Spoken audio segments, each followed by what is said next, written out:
everyone, welcome back. Sorry that I kind of dropped off the face of the earth for a couple of months. Life just got in my way a bit. I had quite an ambitious TBR in my last video, so I don't intend to go through every single book I've read since then. But what I did want to do in this video is kind of hark back to this channel's roots and just talk about the Australian books I've read since I last updated over here. So I've read 6 Australian books since I was last here. Most of them were for this year's Australian Women Writers Challenge, but there was one solitary chap in there as well who I'll talk about when I get to him. I think I mentioned in my last video that I was currently reading The Vanishing Deep by Astrid Schult. So this is a YA dystopia. It's set in a world where the oceans have risen and everybody's living on like these raft city type things, and only the wealthy people live on real islands. And then there's also this organization, this company that can bring people back to life just for one day, like for 24 hours after they've died. And the main character wants to bring her sister back to life because she thinks there was something suspicious about the way her sister died, and she wants to find out the truth about what's going on.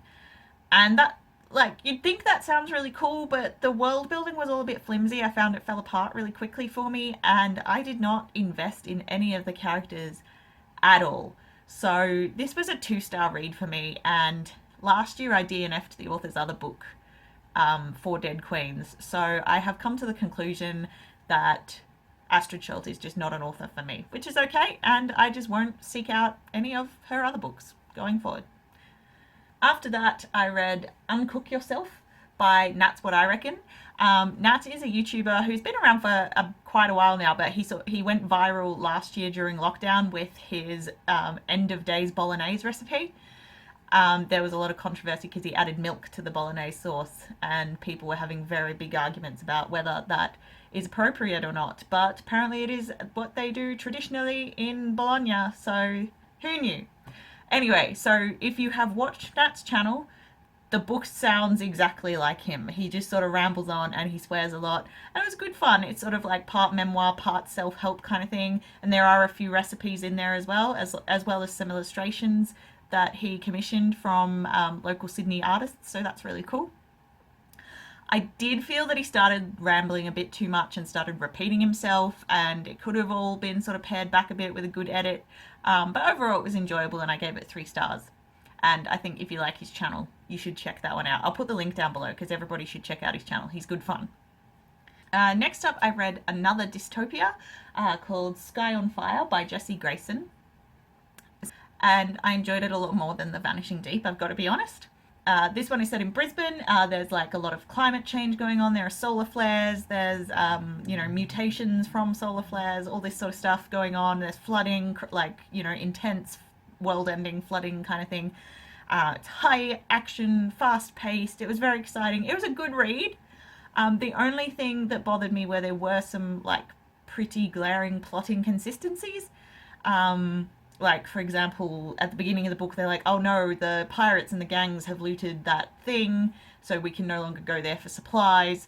And then later they looted the exact same place for supplies. And there were also some, like, timeline issues that didn't add up and stuff like that. Overall, I still enjoyed it, but those things did bother me enough that I was, like, getting annoyed about it. So I think I gave it 4 stars, or maybe I gave it 3.5 and rounded up on Goodreads. I can't remember. It's been a while now. But somewhere in that region. After that, I read a magical realism novel called Reluctantly Charmed by Ellie O'Neill. I really wanted to love this one more than I did. It's set in Ireland. It draws heavily on Irish folklore about the fairies and the little people. So much of the, not the magical realism stuff like that, the real life stuff just bored. It was so unrealistic and it just didn't make sense to me. And so I ended up, I gave it 3 stars, but I said when I wrote a review of it that 3 stars felt like too much, but 2.5 stars didn't feel like enough. I had really mixed feelings about it in the end. The ending was kind of unsatisfying as well. I committed 400 pages worth of time and got to the end and went, oh, And a lot of people, there were a lot of reviews that felt the same way. So that was clearly a common theme amongst the feelings about this book. So that was a disappointment because I've had that book on my TBR for quite a while. Finally got round to it, and not to worry, I guess. Life goes on. Next on the list is an urban fantasy cozy mystery called An Unforeseen Demise by P.A. Mason. This is the first book in her new urban fantasy cozy mystery series, which is called Trouble Down Under.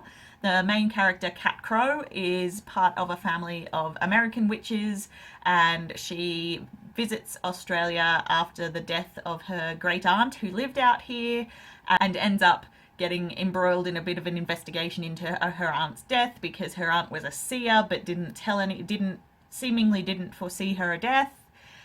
So what's going on there? There's all sorts of, it's very cozy mystery. There's, it's a small town and not everybody's what they seem and lots of people have hidden agendas. So this was good fun, and I really liked some of the fantasy aspects and how technology was tied into that. So the witches use this app called the Witchy Web to the sort of social network, and it's kind of like, I think it's sort of like a social network and eBay and Craigslist and lots of various things. I thought that was a really cool idea. Enjoyed that a lot.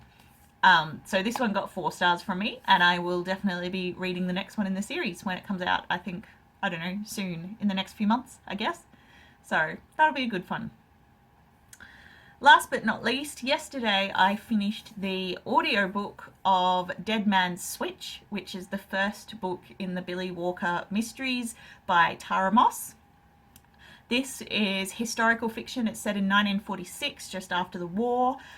Billy Walker is a female private investigator who mostly just tails cheating men so that their wives have evidence they can use to divorce them. But then this woman comes to her to ask her to help find her missing son, and Billy becomes embroiled in something that's a lot more dangerous than she was first expecting. She's like, he's gone off with a girlfriend. But it was much bigger, much deeper than that. It ends on, well, I think it's a cliffhanger, and I'm really hoping that the second book is being worked on and comes out soon and picks up right where the first book left off. I'm really looking forward to revisiting this series because Tara Moss has really developed the rich culture of the time, and there's a really good sense of place, and the descriptions are amazing. So I will definitely be picking up book 2 in that series when it comes out. So that's it for the moment. That's where I am. If you visit my Goodreads, I've got reviews of all of these written. You can also see them on my blog, which I'll leave all the links below. I'm trying to get back into readathons and my own reading challenge, the 2 books I own and 3 Australian books per month thing. So I will have a TBR video in the next week or so for, I think it's called the Royal Readathon. And I didn't do round 1, but it's a Disney-inspired readathon, and round 2 is based around all the princesses or all the Disney royal sidekicks. So I'm still working on my TBR a bit for that, but I'll have it ready soon, and I will see you then.